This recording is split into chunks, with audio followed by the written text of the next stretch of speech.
এই যে এখন আমাদের সামনে আসছে, টিভিতে দেখছি, বিভিন্ন সময় আপনাদেরই মুখ থেকে শুনছি, সন্দেশখালি উত্তপ্ত হয়ে আছে এবং যা দেখা যাচ্ছে, যা বোঝা যাচ্ছে যে এটা একদিনের ঘটনা নয়, বহু দিন ধরে এই সন্ত্রাস চলছে। এটা নিয়ে আপনাদের কি বক্তব্য? মানে এই যেই ঘটনা ঘটছে সেই নিয়ে, বা আমরা যা ভিডিও দেখতে পাচ্ছি সেই নিয়ে আপনাদের কি বক্তব্য? এর মধ্যে কতটা সত্যি আর কি হচ্ছে, আসলে কি হচ্ছে? দেখেন, আমরা সন্দেশখালীর মানুষ। আজকে দীর্ঘ তৃণমূল 12 বছর আসে মানে ক্ষমতা আসার পর থেকেই আমাদের এখানে যে উত্তম সর্দার, শিবু হাজরা, শেখ শাহজাহান, ওরা বহিরাগত, কিন্তু ওরা আমাদের উপরে যেভাবে মানে ওদের ছড়ি ঘুরিয়েছে, এখানেই সব কিছু ওদের, মানে বাড়ি বলেন, পার্টি অফিস বলেন, সব কিছু ওদের এখানেই। আমরাই মনে হয় ওদের কাছে বহিরাগত এরকম আচরণ করেছে। শারীরিক, মানসিক, দৈহিক, আর্থিক সব দিক দিয়ে অত্যাচার করেছে। জমিগুলো, এই যে চাষের জমিগুলো, এগুলো কেড়ে নিয়ে জোর করে ভেরি বানিয়েছে। তারপরে মা বোনদের ওপরে যেভাবে অত্যাচারের কথা আমরা বলছি সেগুলোও সত্য। আমার একটা দোকান ছিল, আছে বর্তমান, সবজির দোকান। একদিন রাত 2টোর সময় আমাকে ডাকে যে এক্ষুনি গিয়ে সবজি দিতে হবে তো দিতেই হবে, বাধ্যতামূলক। দাদার আদেশ, দাদা মানে শিবু হাজরা, এখানকার দাদা, উনি ভগবানের ওপরের লোক। ওনার আদেশ না মানলে কপালে অশেষ দুঃখ। আমাদের মানে পার্টি হয়তো ওখানে তালা লাগিয়ে দেবে, নাহলে পার্টি অফিসে নিয়ে গিয়ে আমার স্বামী সন্তানকে ধরে মারবে। 2টোর সময় ডাকছে, এক্ষুনি গিয়ে সবজি দিতে হবে। আমি বললাম আমার শরীরটা খারাপ, এই পঞ্চায়েত ভোটের সময় আর কি। বললাম শরীরটা খারাপ, কালকে সকালে গেলে হবে না? তুমি কি চাইছো তোমার দোকানে তালাটা বন্ধ হয়ে যাক? বাধ্যতামূলক যেতে হলো। যাওয়ার পর আমাকে 5টা পর্যন্ত পার্টি অফিসে বসিয়ে রাখলো। হয়তো আমাকে দৈহিক অত্যাচার না করলেও তো আমি তো একটা মহিলা, আমার তো একটা মান সম্মান বলে জিনিস আছে, আমার তো সম্মানের হানি হয়েছে। তা কি বলবো, যেভাবে ওরা অত্যাচার করেছে আমাদের উপরে এতদিন ধরে, আজকে আমরা না, পুরো মানে আপনি দেখতে পাবেন বেজেলিয়াখালি, তারপর আপনার হচ্ছে যেটা এখন ঝুপখালিতে হচ্ছে, মানে আমাদের পিঠ দেয়ালে ঠেকে গেছে ওদের অত্যাচারে। যার জন্য আমরা বাধ্য হয়েছি আজকে সন্দেশখালীর মানুষ একতা হয়ে এর প্রতিবাদ করতে। দেখুন, যা কিছু রটে তা কিছু না কিছু ঘটে। হ্যাঁ, আজ থেকে দীর্ঘ নেই করে আজকে 10-12 বছর আমরা এই অত্যাচারে জর্জরিত। আজকের কতটা মানুষ দেয়ালে পিঠ থেকে গেলে আজকের এই আন্দোলনে নামি। আজকের আমরা মহিলারা কেন আজকে রাস্তায় বেরোবো? আজকে শিক্ষিত সমাজ, কত ছেলে মেয়ে আছে আমাদের এই আন্দোলনের সঙ্গে তারা যুক্ত। আজকে কেন তারা লাঠি ঝাঁটা এইসব নিয়ে কেন বেরোবো আজকে আমরা? আর এই হয়তো আমার সঙ্গে শারীরিক নির্যাতন হয়তো আমার সঙ্গে হয়নি, কিন্তু মানসিক নির্যাতন আমার সঙ্গে হয়েছে। যেমন বলি, আমার বাড়ি এখানে, ভোটের সময় কী করলো, পঞ্চায়েত ভোটের সময় এখানে তো কোনো ভোট হয় না, একটা জেলা পরিষদের ভোট ছিল। সেই জেলা পরিষদের ভোটের প্রচারের জন্য আমাদেরকে নিয়ে যাওয়া হলো কোথায় না, সুখদুয়ানিতে নিয়ে যাওয়া হলো। সেটা হচ্ছে কোন বিকেলবেলা আমাদেরকে নিয়ে নদী পার করা হলো, করিয়ে বিভিন্ন বাইরে সব ছেলেপিলেদের সঙ্গে বাইকে তুলে দিল আমাদেরকে। গিয়ে আমরা সেখানে পৌঁছালাম। যেতে ঝড় বৃষ্টির মধ্যে আমাদেরকে সেই রাস্তায় নামিয়ে দেওয়া হলো। আমরা যে মেয়েরা গেছি, আমরা কি করে বাড়ি আসব, কি করে বাড়ি পৌঁছাবো, আমাদের কাছে টাকা পয়সা আছে কি নেই সেইটা আমাদের কাছে খোঁজ নেয়নি। যখন আমরা বাড়ি এসে বিভিন্নভাবে আমার এর কাছ থেকে টাকা চেয়ে, তার কাছ থেকে টাকা চেয়ে আমরা বাড়ি আসলাম।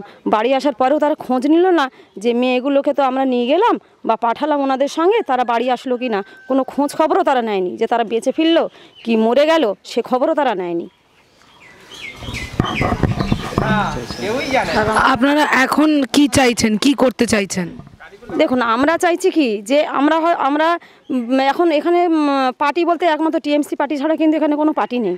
হ্যাঁ, আপনারা গেলে পাড়ায় গেলে দেখতেও পারবেন যে একমাত্র টিএমসির দেয়াল লিখন ছাড়া এখানে অন্য কোনো পার্টি নেই। সেহেতু সবাই এখানে টিএমসিরই সব আমরা করি। এবার আমাদের নিরাপত্তা, পুলিশ প্রশাসন তো কোনো দায়িত্ব নেই। এবার আমরা কি করে থাকবো সেইটাও আমরা এখন নিজেরাও ভয় পাচ্ছি যে এইসব হয়তো মিটে গেলে, মিডিয়া হয়তো এখন থাকলো না, 2 মাস 6 মাস হয়তো আমাদের সঙ্গে থাকলো, কিন্তু পরে যে আমরা কি করে থাকবো সেই নিরাপত্তাহীনতায় আমরা সত্যি কথা খুব ভুগছি। বাচ্চা কাচ্চা নিয়ে, স্বামী সন্তান নিয়ে আমাদের থাকতে হয়। এর পরবর্তী যে কি হবে আমরা সেটাও আমরা বুঝতে পারছি না। তা আপনি যে বলছেন যে আপনি তৃণমূলকেই ভোট দেন বা তৃণমূল পার্টি করেন, তা তারপরেও আপনাদেরকে কোনো রকম প্রোটেকশন দেয়া বা কোনো রকম আপনাদের প্রোটেকশন নেই, কোনো কিছু নেই। প্রোটেকশন তাদেরই আছে যারা ওই নেতাদের, যারা ডান হাত বাম হাত, তাদেরই প্রোটেকশন আছে। তাছাড়া এখানে যে সাধারণ যারা আমরা মানুষ বাস করি তাদের কোনো নিরাপত্তা নেই। এরপর তাহলে মানে এই এখন যে দেখা যাচ্ছে আপনারা ঝাঁটা লাঠি নিয়ে আপনাদের রাস্তায়, এরপর আপনাদের মানে আপনারা কি করে সেটার ভাবছেন আর প্রতিকার কি ভাবছেন? আমরা প্রতিকার বলতেই দেখুন, পুলিশের উপর আমাদের কোনো ভরসা নেই, আস্থাও নেই। আমরা আমাদের পাড়ার মধ্যেই আমরা বলেছি যে আমাদের পাশে কেউ এসে দাঁড়াবে না। ওই জন্য আমাদের পাড়ার থেকে আমরা সব মহিলারা করে নিয়েছি যে কোনো যদি বিপদ আসে আমরা আমাদের পাড়ার রক্ষার্থে আমরা সবাই বেরোবো একসঙ্গে। এটাই হচ্ছে আমাদের এখন মূল লক্ষ্য। শাহজাহান শেখ অ্যারেস্ট হয়, শাহজাহান শেখকে মানে যাতে অ্যারেস্ট করে পুলিশ, সেই জন্য সেই জন্য আমরা সন্দেশখালীর পক্ষ থেকে দাবি রাখছি উনি যেন খুব তাড়াতাড়ি অ্যারেস্ট হন। শাহজাহান শেখ অ্যারেস্ট হলে আবার সন্দেশখালী শান্তি ফিরে আসবে। কারণ আমাদের ত্রাস হচ্ছে শাহজাহান শেখ। শিবু হাজরা, উত্তম সর্দার অ্যারেস্ট হয়েছে, এতে যতটা আমরা খুশি নই, শাহজাহান শেখ অ্যারেস্ট হলে আমরা তার থেকে বেশি খুশি হব। এখনও পর্যন্ত শাহজাহান শেখের যারা দলবল আছে তারা আমাদেরকে হুমকি দিচ্ছে যে আমার দাদা যদি অ্যারেস্ট হয় সন্দেশখালীর মানুষগুলোকে গিয়ে আমরা সব কুচি কুচি করে কেটে দেবো। তাহলে বলেন, তাহলে আমাদের পুলিশ আমাদের কোন নিরাপত্তা দিচ্ছে? পুলিশ মানে প্রোটেকশন দিয়ে রেখে দিয়েছে শাহজাহান শেখকে। আর আমাদের কোনো মানে যদি কোনো আমরা আমাদের বাড়ির থেকে যে কোনো একটা অ্যাপ্লিকেশন নিয়ে জমা দিতে যেতাম এতে থানাতে, পুলিশ নিত না। যাও দাদার কাছে যাও, নাহলে শাহজাহানের কাছে যাও, এইভাবে আমাদেরকে পাঠানো হতো। আমরা তো কোনোদিন সুবিচার পাইনি, আর এখনও পর্যন্ত আমরা পাচ্ছি না। আমাদের পাশে রাজ্যপাল এসে দাঁড়িয়েছিলেন, তারপরে কেন্দ্র থেকে অরুণ হালদার উনি চেয়ারম্যান উনি এসেছিলেন, রেখা শর্মা এসেছিলেন, সবাই তোমাদেরকে আশ্বস্ত করে গেছে যে আমরা তোমাদের পাশে আছি, কিন্তু আমরা এখনও সেভাবে কিছু দেখতে পাচ্ছি না। তাই আমরা আতঙ্কের মধ্যে এখনও আছি। এটা আতঙ্কটা যতক্ষণ না দূর হচ্ছে, যতক্ষণ শাহজাহান শেখ অ্যারেস্ট না হচ্ছে, ততক্ষণ আমাদের এই আতঙ্কটা যাবে না। যেদিন সুকান্ত মজুমদার আসলেন সেদিন আমাদেরই এখানে দুজন মহিলাকে পুলিশ লাঠিচার্জ করে এমন মেরেছে, একজনের তো মনে হয় পা ভেঙে গেছে, উনি হসপিটালে ভর্তি আছেন। হ্যাঁ, পুলিশ লাঠিচার্জ করে মেরেছেন। মহিলা না পুরুষ, মহিলা পুলিশ নয়, পুরুষ মানে পুলিশই মহিলাদের ওপরে এইভাবে লাঠিচার্জ করেন। তা যখন তখন ওরা 144 ডেকে দিচ্ছে, যে কোনো কারণে 144। মানে এটা কি জানি না, ওনাদের বোধহয় হাতের পুতুল হচ্ছে 144। যখন তখন যদি কেউ মানে বিরোধী দল আসে তখন 144, কিন্তু ওনাদের ক্ষেত্রে 144 না, তখন সঙ্গে সঙ্গে 144 উঠে যাবে। এখন আজকেই দেখছেন না কে কে আসছেন, নারায়ণ গোস্বামী আর কে আসছেন, এখন 144 নয়, কিন্তু অন্য বিরোধী কোনো দল আসলে সঙ্গে সঙ্গে তাকে আটকানো হবে।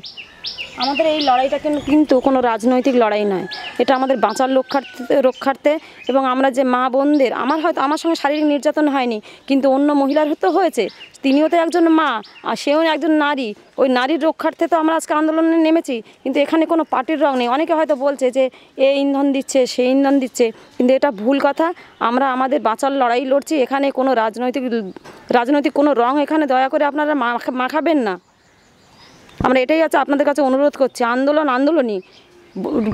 ভোট আছে, ভোটের সময় রাজনৈতিক লড়াই হবে, কিন্তু এখানে কোনো রাজনৈতিক কোনো লড়াই নয়, এটা আমাদের বাঁচার লড়াই।